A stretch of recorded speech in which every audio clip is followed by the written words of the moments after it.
오늘 함께 나눌 말씀의 제목은 성령과 불로 세례를 베푸시는 예수라는 제목으로 하나님 말씀 함께 나누겠습니다.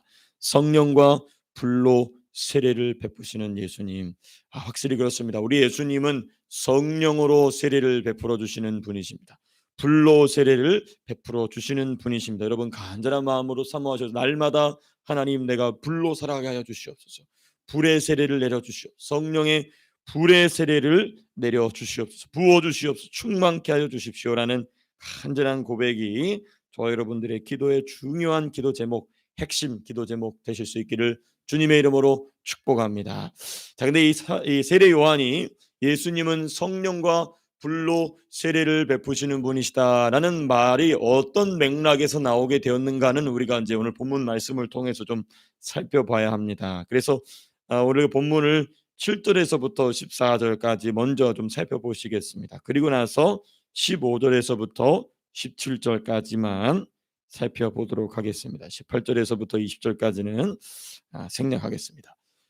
크게 두 부분인데요. 오늘 본문이. 그래서 7절에서부터 14절까지는 무엇이 나오냐? 세례 요한의 책망이 나와 있습니다. 세례 요한의 책망. 책망이 이렇게 시작이 되죠. 독사의 자식들아 이렇게 얘기하고 있어요. 우리가 보통 사용하는 우리 어떤 짐승의 자녀다라는 이 욕 있지 않습니까? 그거보다 더 심한 욕입니다. 독사의 자식들아. 예, 독사의 자식들아. 이 독사의 자식들이라는 이 말은 무슨 말이냐면요. 세례 요한의 세례를 받고자 나온 무리의 영적 상태를 이야기하고 있는 것입니다. 7절에 이렇게 돼 있죠. 요한이 세례를 받으러 나오는 무리에게 이르되 John said to the crowd coming out to be baptized by him이라고 돼 있어요. 그러니까 the crowd, 이 무리의 영적 상태가 무엇인가? 독사의 형상을 하고 있는 귀신들에게 사로잡힌 형상이라는 것입니다. 그냥 한 말이 아니에요. 그냥 입에서 나온 말이 아니고 세례 요한은 그것을 봤던 것입니다.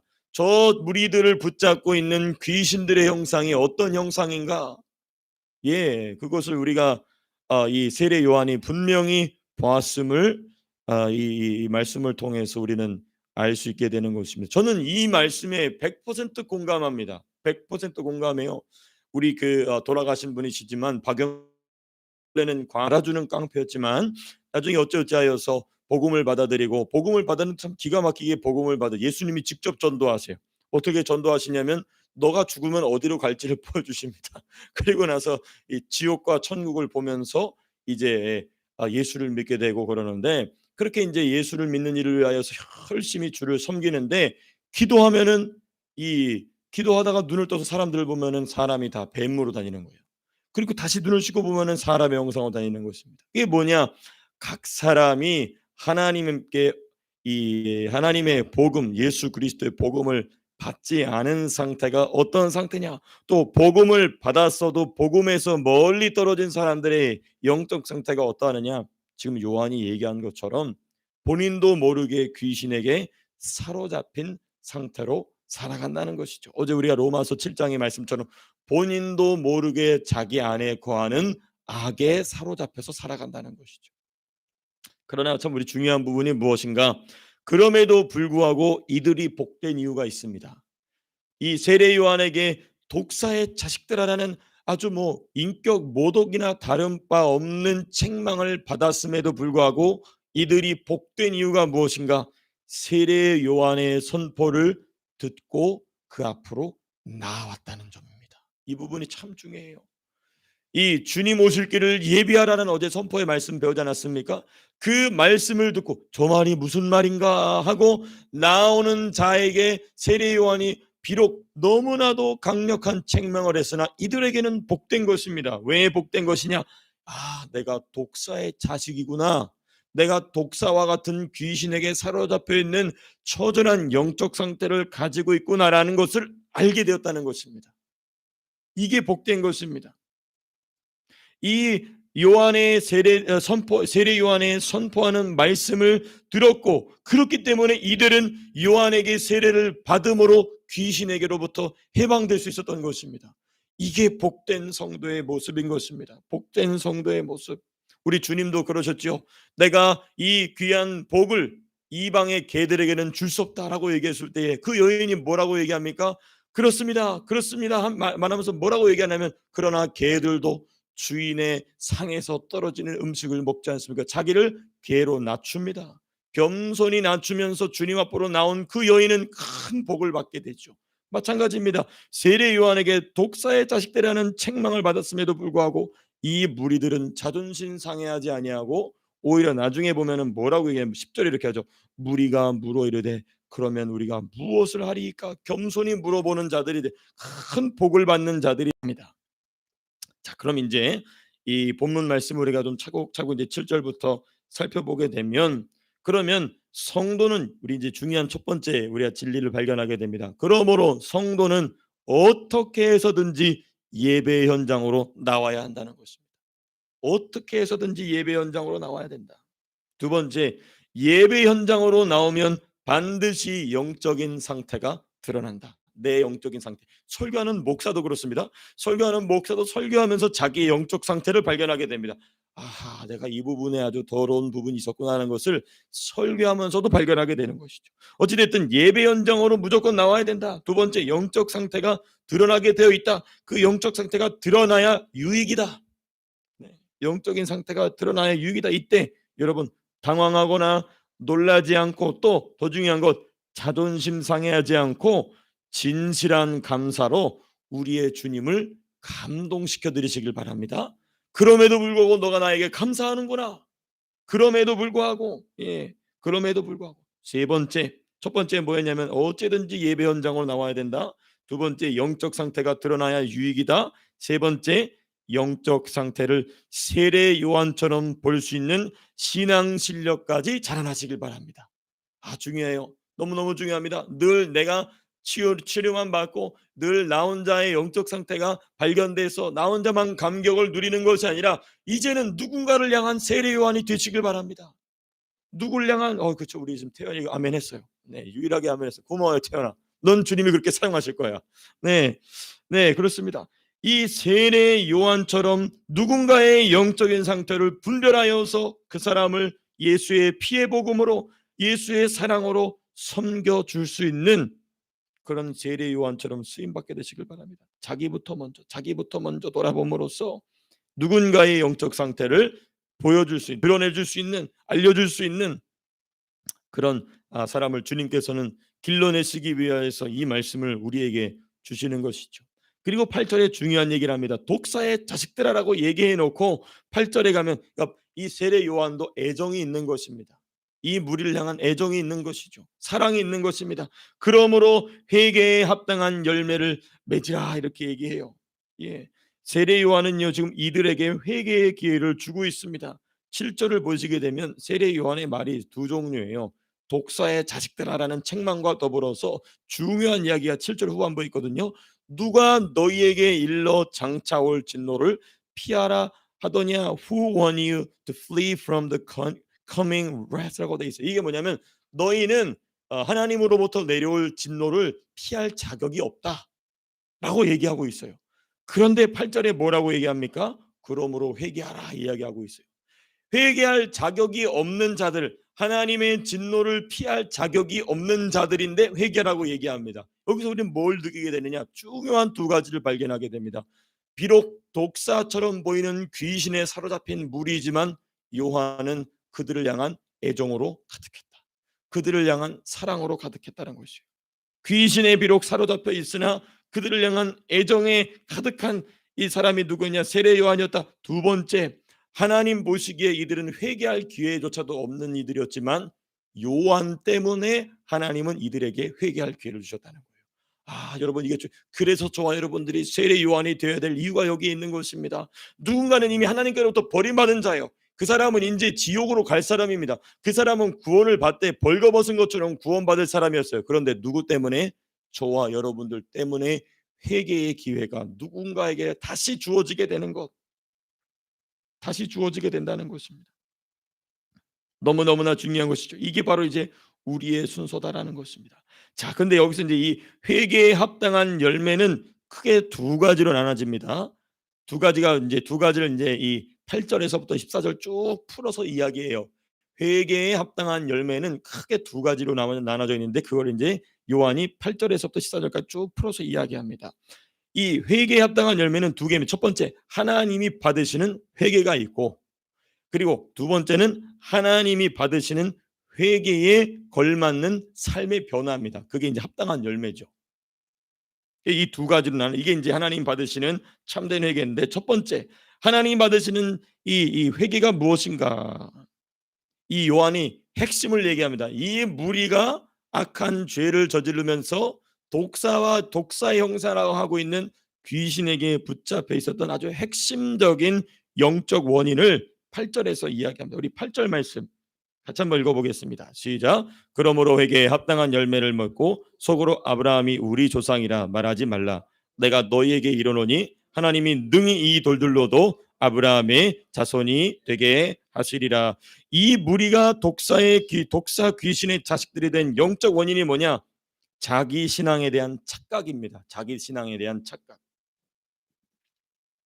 자기는 누구의 후손이라는 신앙의 착각입니까?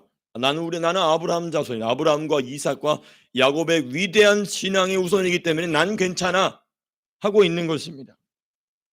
그러니까 이건 뭐냐면 영적인 원인이면서 동시에 우리가 로마서를 공부하면서 살펴봤던 이게 태도의 죄인 것입니다. 자세의 죄인 것이죠.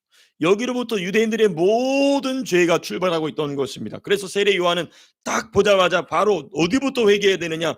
너희가 무슨 간음죄를 저지르고 무슨 다른 사람의 착복하는 죄 이런 거 먼저 책망하지 않아요. 먼저 그 죄의 뿌리가 되는 자세의 죄 뭐냐?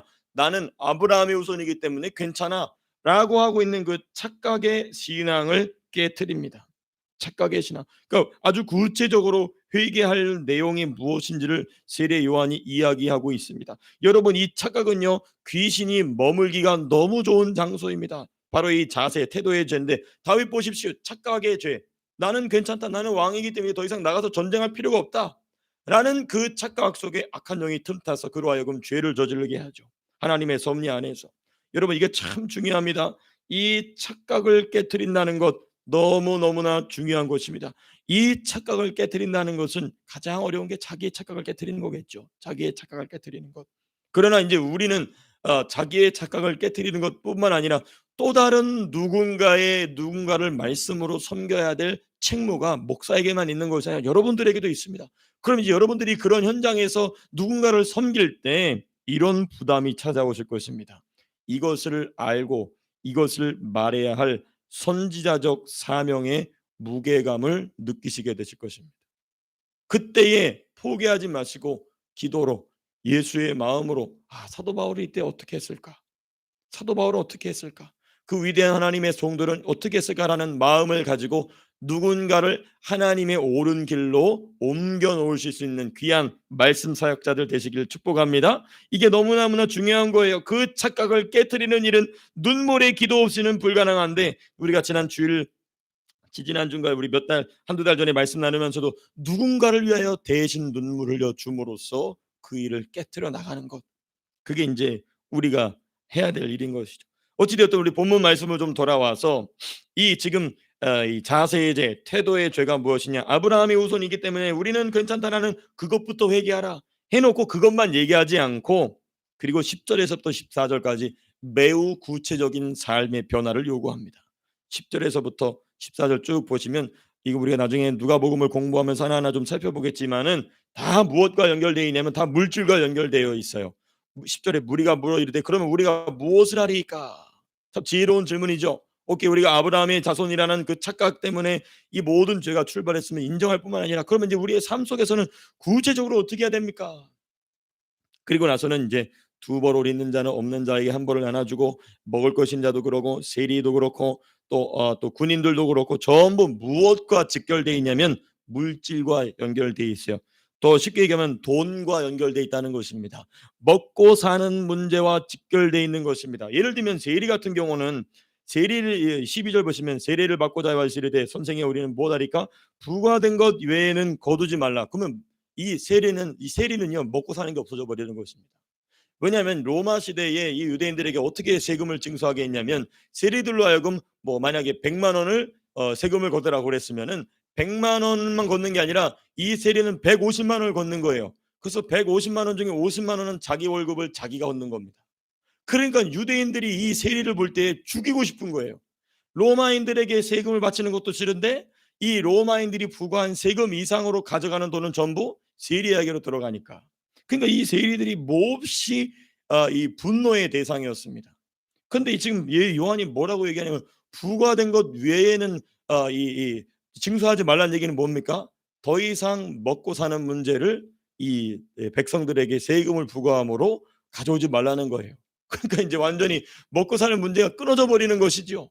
근데 여기서 여기 요한은 중요한 여기서 무엇을 얘기하고 있냐면 이와 같이 먹고 사는 문제, 우리가 이 돈 버는 문제, 물질의 문제를 누구에게 의지하라는 겁니까? 이제 하나님께 의지하라는 것입니다. 이제 하나님께 의지하라는 것입니다.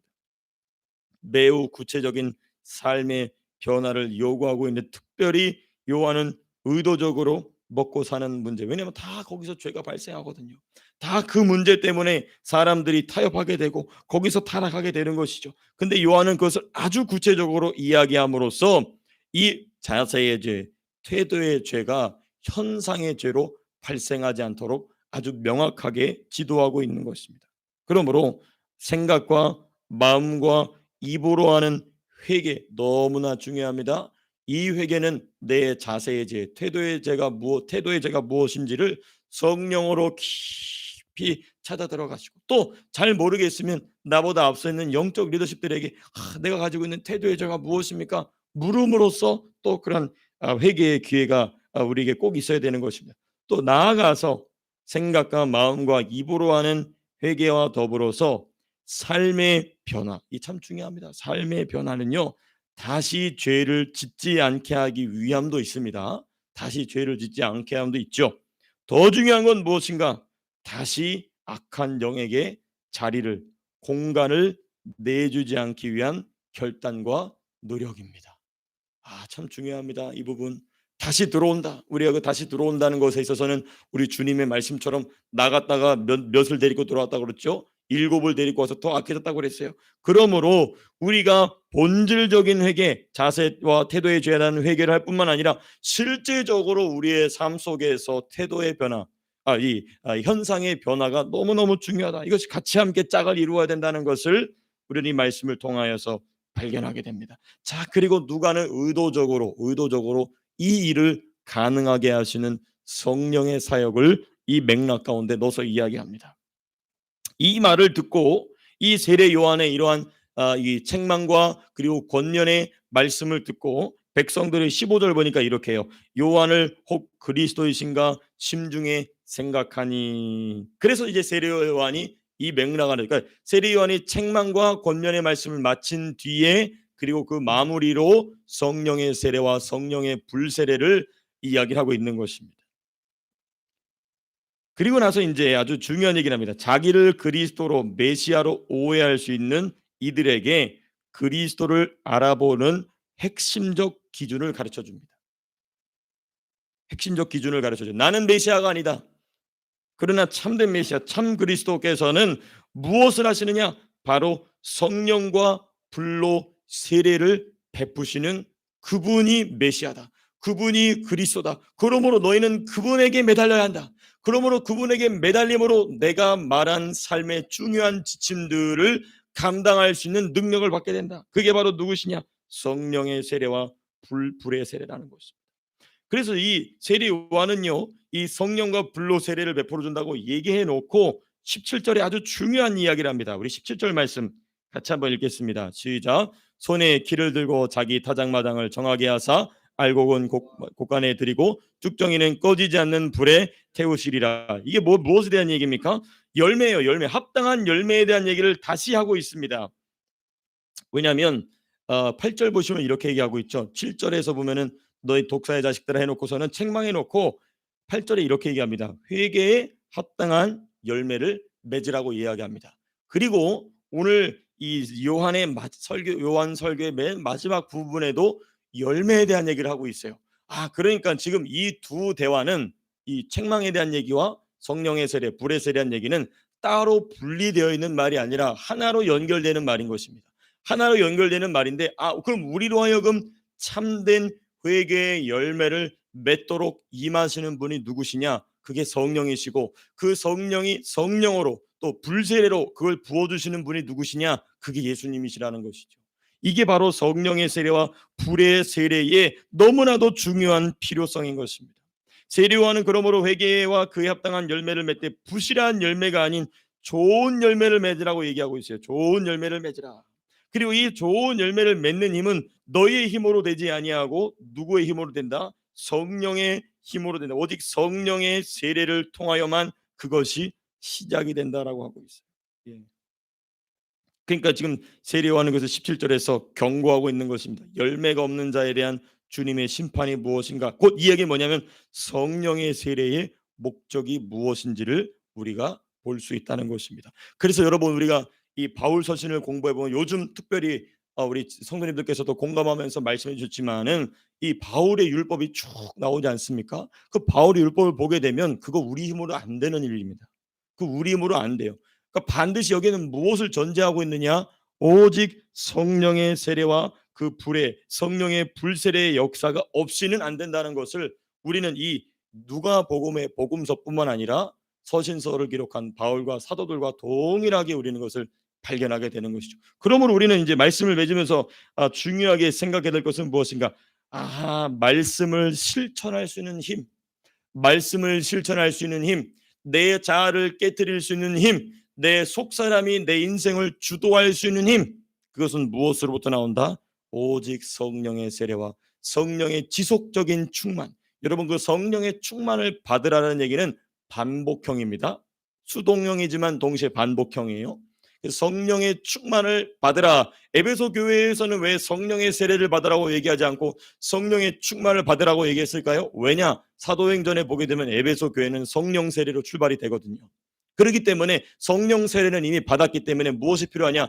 지속적인 성령의 충만이 필요했기 때문에 이 바울은 에베소 교회 에베소서에서 성령의 세례가 아닌 성령의 충만을 이야기했던 것입니다. 성령의 충만, 지속적으로 성령의 충만을 받으라 이야기가 한 번으로 끝나는 것이잖아요. 지속적으로 기도함으로 말씀을 나눔으로 말씀을 또 전하는 현장 가운데 성령의 충만을 받으라 이야기하고 있는 것입니다. 이게 바로 오늘 본문 말씀의 오늘 설교의 제목이었던 성령과 불로 세례를 베푸시는 예수님의 사역이라는 것입니다. 오늘도 이 말씀도 오늘 이 말씀을 통하여서 여러분 하나님께서 성령의 불세례로 성령의 불이 우리 안에서 크게 역사하실 수 있도록 그 간절한 마음으로 기도하는 하루 또 기도로 승리하는 하루 되실 수 있기를 주님의 이름으로 축복합니다. 자, 기도하고 마치겠습니다.